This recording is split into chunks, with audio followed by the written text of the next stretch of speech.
Hi friends, Exotica ഗാർഡൻ്റെ പുതിയൊരു വീഡിയോയിലേക്ക് എല്ലാവർക്കും സ്വാഗതം. ഒട്ടും പരിചരണം കൊടുക്കാതെ തന്നെ വളർത്തിയെടുക്കാൻ പറ്റുന്ന ഒരു ചെടിയാണ് ക്രോട്ടൺ പ്ലാന്റ്സുകൾ. ഇലച്ചെടികളെ സ്നേഹിക്കുന്നവർക്കും നല്ല കളർഫുള്ളായ പ്ലാന്റ്സുകൾ നട്ടു വളർത്തണമെന്ന് ആഗ്രഹിക്കുന്നവർക്കൊക്കെ സെലക്ട് ചെയ്യാൻ പറ്റുന്ന ഒരു പ്ലാന്റ് ആണ് കേട്ടോ. ഇത് രണ്ട് പേരുകളിലാണ് അറിയപ്പെടുന്നത്. ഒന്ന് ക്രോട്ടൺ, രണ്ടാമത്തത് റഷ് ഫോയിൽ. മഴ കൂടുതലായിട്ട് ലഭിക്കുന്ന സംസ്ഥാനങ്ങളായ കേരളം, ബംഗാൾ, ആസാം എന്നിവിടങ്ങളിൽ ഇത് കാട്ടുചെടിയായിട്ട് കാണപ്പെടുന്നുണ്ട്.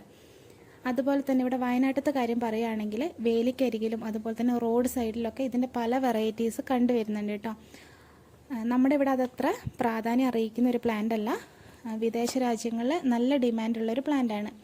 ഇതിൻ്റെ മിനിയേച്ചർ വെറൈറ്റി ഇപ്പോൾ നഴ്സറികളിലൊക്കെ മേടിക്കാനായിട്ട് കിട്ടുന്നുണ്ട്. സ്റ്റാർട്ടിംഗ് റേറ്റ് 250 രൂപ മുതലാണ് വരുന്നത് കേട്ടോ. പ്ലാന്റിൻ്റെ വലിപ്പം അനുസരിച്ചിട്ട് വിലയ്ക്കും മാറ്റം വരുന്നുണ്ട്. പിന്നെ ഇതിൻ്റെ സൺലൈറ്റിൻ്റെ കാര്യം പറയുകയാണെങ്കിൽ നല്ല വെയിൽ ഇഷ്ടപ്പെടുന്ന ഒരു ചെടിയാണ്.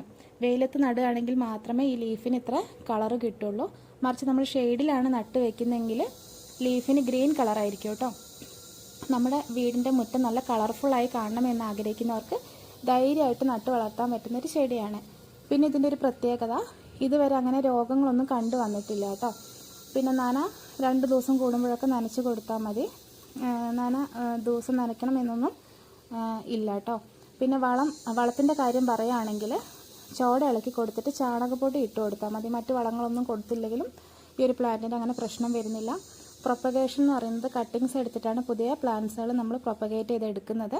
ഇത് വെള്ളത്തിലിട്ടിട്ട് നമുക്ക് വേര് പിടിപ്പിച്ചെടുക്കാനായിട്ട് സാധിക്കും കേട്ടോ. ഞാൻ അങ്ങനെ ചെയ്ത് വെച്ചിട്ടുണ്ട്. അത് മറ്റൊരു വീഡിയോയിൽ ഞാൻ കാണിച്ചു തരാം. പെട്ടെന്ന് തന്നെ വേര് വരും കേട്ടോ. പെട്ടെന്ന് തന്നെ പിടിച്ച് കിട്ടുന്ന ഒരു പ്ലാന്റാണ്.